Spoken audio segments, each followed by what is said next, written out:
Hello বন্ধুরা, আশা করি তোমরা সবাই ভালো আছো। তোমাদের প্রত্যেককে আমার চ্যানেলে স্বাগত জানাই। বন্ধুরা, আজকে ক্লাসে আমি তোমাদের জন্য নিয়ে এসেছি একটি খুবই মজার আকর্ষণীয় বিষয়। তা হলো আমরা যে প্রত্যেকদিন আঁকতে পছন্দ করি, সেই আঁকার ক্ষেত্রে কি রং আমরা দেব সে সম্পর্কে অনেক সময় আমরা প্রশ্নবোধক হয়ে পড়ি যে আমরা কোন রংটি এই আঁকার মধ্যে প্রয়োগ করব। তো বন্ধুরা, যদি আমাদের রং সম্পর্কে সুন্দর ধারণা থাকে, তাহলে আমরা সহজেই আমাদের ছবিটাকে খুব সুন্দর করে তুলতে পারি। তো বন্ধুরা, আজকে আমাদের বিষয় হলো রং মিলিয়ে নতুন রং। কিভাবে আমরা দুটি রঙের সমন্বয়ে আরেকটি নতুন রং তৈরি করতে পারি খুবই সহজে। তাহলে এসো বন্ধুরা, আমরা এই প্রক্রিয়াটি এখানে সুন্দরভাবে জেনে নিই।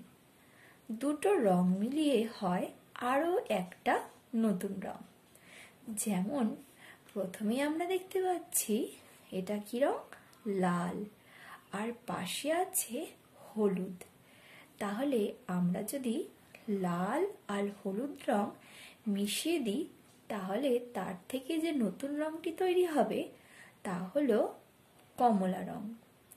হ্যাঁ বন্ধুরা, লাল আর হলুদ মিশিয়ে আমরা খুব সহজেই পেয়ে যেতে পারি কমলা রংটি।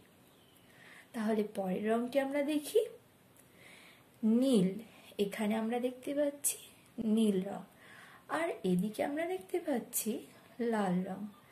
লাল আর নীল রং আমরা যদি অল্প অল্প করে মেশাই, তাহলে এর সংমিশ্রণে তৈরি হয় নতুন একটি রং, সেটি হলো বেগুনি রং। তা আমরা পাশে লক্ষ্য করছি। এসো বন্ধুরা, আমরা পরের রংটি দেখি। আমাদের পরের রং হলো নীল আর হলুদ।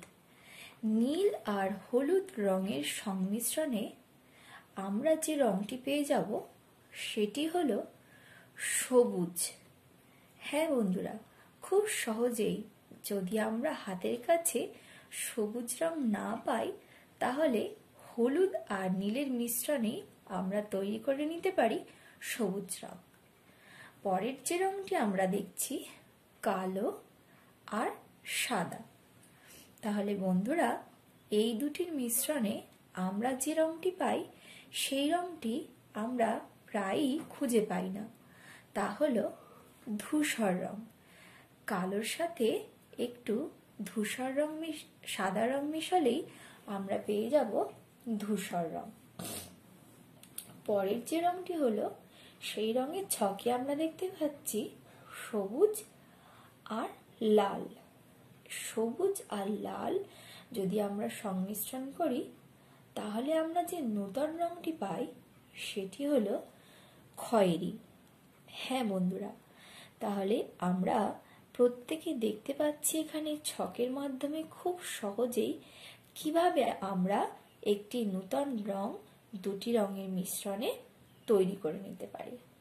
তাহলে বন্ধুরা, এবার তো আমরা নিঃসন্দেহেই আমাদের হাতে আঁকা ছবিটিকে সুন্দরভাবে বিভিন্ন রঙের মাধ্যমে ফুটিয়ে তুলতে পারি, তাই না?